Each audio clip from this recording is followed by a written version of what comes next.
Итак, дорогие мои, у тебя есть риск стать жертвой манипуляции, жажда славы, искушение желаниями, негативное влияние другого человека, отсутствие контрола над ситуацией, неверни решения.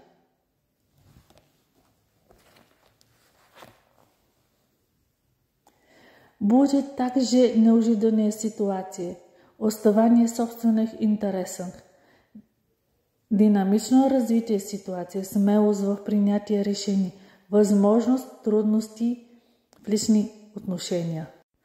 Итог.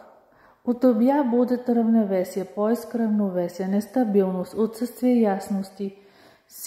Этот символ двух возможностей, развилка жизненного пути, выбор правильно направленно следует предоставить судьбе.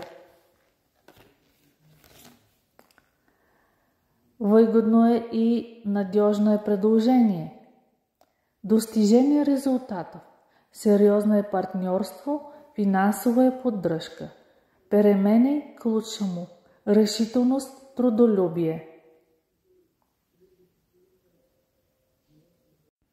А в любви будет кризисный период, необходимо покинуть зону комфортно и приспособиться к переменам.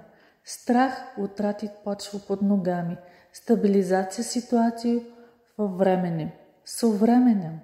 В итог будет радост в жизни, уверенность в себе, крепки отношения, счастье в семье, гармония, полезные знакомства, достижение цели, процветание, очищение, безопасности.